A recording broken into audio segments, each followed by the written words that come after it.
What's up, gamers? How the heck are you? Welcome to another grounded video. My name is Epic Pins, and today we're going to be talking about bow builds, the new Wasp Armor, and the Super Duper update, and what you can look forward to if you are an archer user in this game. Let's get to the video. All right, so starting off, we're going to do an overview of the Wasp Armor. This armor was not given to us until the update, so we don't know a whole ton about it. Now we get to learn and see what we can do with it. So in terms of just how it looks, I think it looks absolutely incredible. It's super fun, and I think it looks really good, and kind of gives me that old medieval archer style vibe with the cap and everything like that. I think it looks super cool. So I think they did a great job stylistic with this. If we go through each piece, this is light armor, so you're going to get these tier 3 2.5 resistance. That's nice. 5%, 2.5%. As always, you get that. It's going to have the same. Any tier 3 light armor, they're all going to have the same defense resistance. The resistance changes as you go up in light to medium to heavy armor. So the side effects. So if you're wearing the full complete armor set, you're going to get air superiority, which is ranged attack dealing significantly more stun damage to flying creatures. You're going to be able to cause more stun damage, which causes flying creatures to fall from the sky. That's actually what makes them fall. So if you guys have ever shot a mosquito with an arrow and they fall to the ground, it's because you're stunning them, and that causes them to fall to the ground, which makes you be able to hit them more. Basically will allow you to hit the wasp and make them fall to the ground. I didn't really notice it that much happening a ton more, but it does happen a little bit more. So it wasn't a huge upgrade, but it was still nice to have it happen somewhat. So that's really nice. So watching them fall from the air allows you to get up and hit them close up for a few hits as long as you're close by. So it's really nice. If you choose to go the sleek route, you will get quick shot refund, which is basically as you do a charge shot, you have a chance for your stamina to regen, which is nice. It's so each shot you have, it takes a chance for your uncharged shot to start regenning. So as you do a charge shot, your next uncharged shots have a chance to refund stamina, if that makes sense. So anytime you get a shot, anytime you get stamina regen, I think it's nice. So it's good to use it. Do I think it's overly game breaking for bows? No, but I think it's nice. It's good to have. Obviously it's light armor, so no big deal. Charge shot combo is this comes with each piece as you just have it on already. This is your main effect that takes place. It doesn't have to be sleek to have your charge shot combo. Basically, shooting a charge shot has a chance to make your next charge shot shoot twice as fast.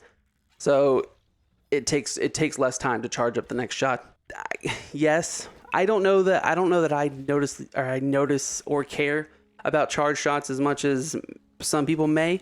I tend to just hold my shots anyway as I'm firing, because I don't tend to quick fire. I tend to hold the shot and then wait for an opportune moment. It does depend on the size of the creature I'm fighting. If something's rather big and they're not a typical, it's not like a hard target to hit, then I may fire a little faster than normal, but mostly I'm going to just hold the shot back anyway. So I don't really care too much about the charge up.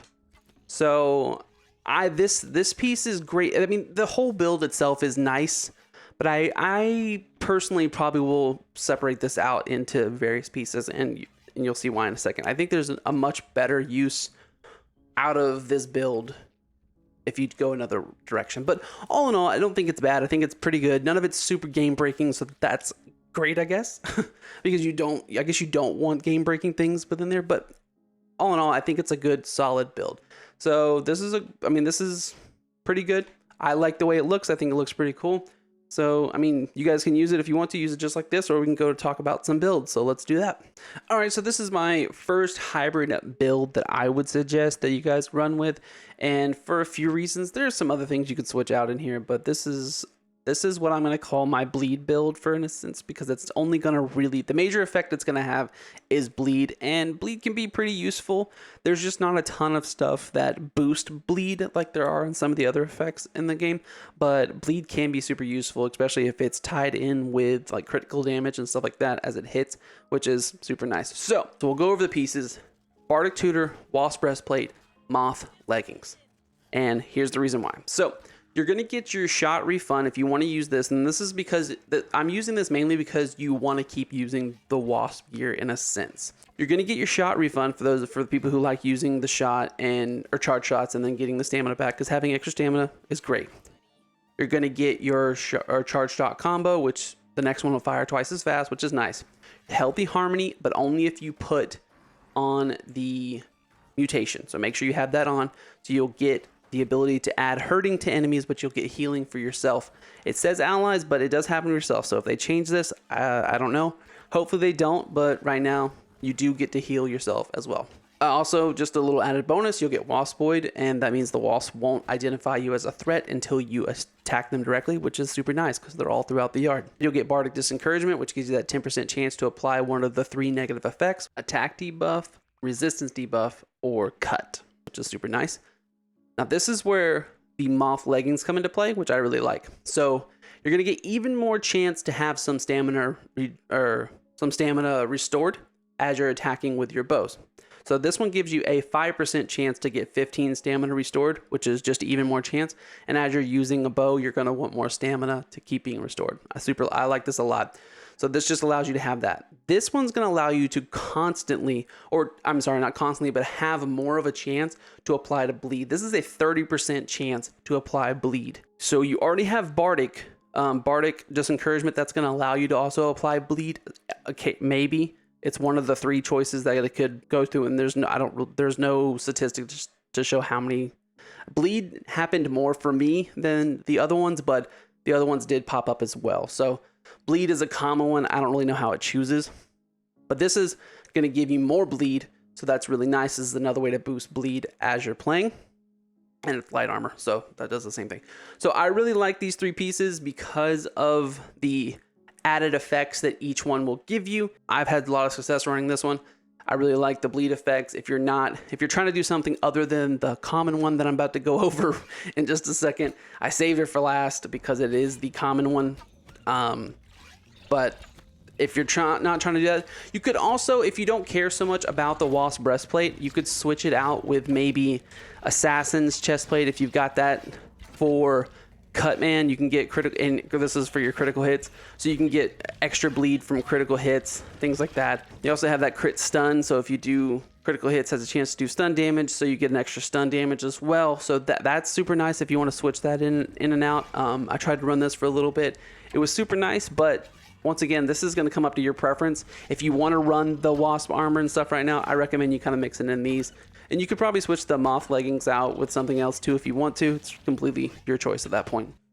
Now, another route you could go would be the poison/bleed route. This setup right here can give you multiple effects across the board, which is super nice. So with the Mask of the Mother Demon, the biggest one you're getting here is poison coating. Now, you won't be doing a ton of melee, so you won't get poison nova, which only procs for melee, but you do get poison coating, which means every arrow you shoot will get a chance of poison coating on it, which will strike poison in your enemies. So you're going to be infecting poison.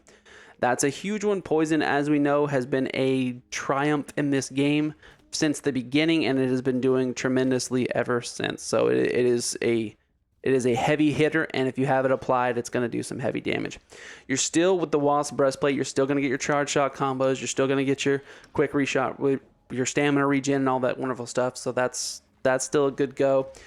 For your moth leggings, you're still going to get your stamina regen, but you're also still going to get cut as well. You're going to get that 30% chance of cut. So you're also going to be able to apply cut and bleed, and both of those ticking at once. Not to mention, with the mutations, you can have critical chance on.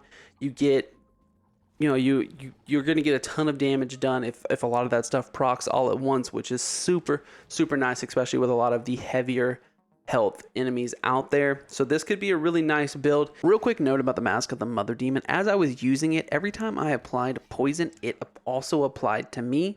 Hopefully that's something they'll fix soon, because it's not supposed to happen. There are some changes you can make. Like I said, if you don't care about the Wasp plate and you want to kind of ixnay that, you could throw on the Widow's shoulders and just get rid of the Wasp stuff altogether. Just use the faster firing bow for added effects. And this will increase your poison damage, also give you poison or parry poison, which is nice. So poison can take effect even if you're parrying. But you can switch this out with some of the other stuff. You could switch this out with the Assassin armor plate, which would give you increased Cutman along with the poison coating, and you'll be getting the extra bleed with your moth leggings as well. Not to mention, if you bring multiple types of arrows, such as poison arrows or your candy arrows and stuff like that, you're going to be doing a significant amount of damage and just across the board. And honestly, it seems the best course of action is to apply as much effects to creatures, especially the bosses, as possible. Having a wide variety of effects tend to do the best, especially as it comes to the heavier health enemies out there. So that's my full crazy build that I like the most right now as it comes for archers and stuff like that. Honestly, poison's probably one of the better builds as it is anyway, just because of how much damage poison still does in this game. It does quite a bit regardless of, you know, any nerfing that they've done recently, but poison still hits harder than most things in this game. Just to wrap up the Wasp armor itself, I think it's a little lackluster. I think if we were gonna go solely bow driven style, it could have done a little bit more.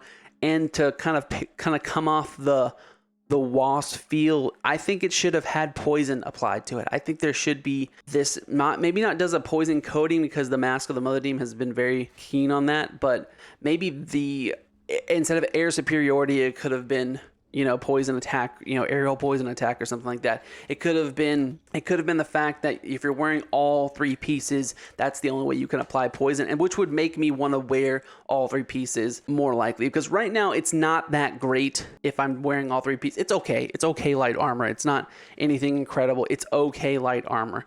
But if I want to do more damage, I need to piece it in with other pieces of armor. That's really the only way. Like I said, you can switch out the Wasp helmet with the Bard's Tudor, and you're doing already and more effects and adding more damage, which is super nice. But if you're just wanting to wear the full Wasp armor, you're really not getting as much out of bows as you could, which I kind of hate. Bows got an increase, definitely got a lot more love when the full game released, but I do find that it's still kind of lackluster. All right, guys, that's the video. Thank you so much for watching. It's been an absolute pleasure, as always. I hope you guys enjoyed this video. Don't get me wrong. You guys know that I love the bow. I love the bow. I've been using it for the longest time. Some of my first early videos of showing you guys grounded footage was me taking creatures out, using the bow, getting to positions to do that, and showing you guys how to properly cheese most of the creatures in this game. And that's been my passion for a long time, and I got more of that coming because it's super fun. But I just always wanted bow to get more love, and don't get me wrong, they have. I mean, I never thought to this day we would ever get bow blocking, but we got it. And then they gave us that tier 3 non-crossbow that we've been looking for, which I love. I think it's great. It's a cool looking bow. It's fun, and I really like it. And I love the way it looks, and I love the way it fires. I think it's a great bow. I have no complaints of the bow whatsoever. But I do think we really haven't gotten that armor that I'm looking for. But hey, you know, we'll see what happens. It's not over yet. They're still obviously making plenty of grounded content. Maybe they'll come out with something else. Maybe they'll take some of these changes to heart. I mean, I'm sure they watch my videos. Why wouldn't they, right? Why wouldn't they? Anyway, guys, thank you once again so much for watching. It has been an absolute pleasure. As always, I hope to see you guys. Well, I hope to see the number of views continue going up. You guys have been absolutely amazing, and I honestly cannot, from the bottom of my heart, cannot thank you enough for watching my content. So you guys take care, and as always, I will catch you in the next one. Peace out.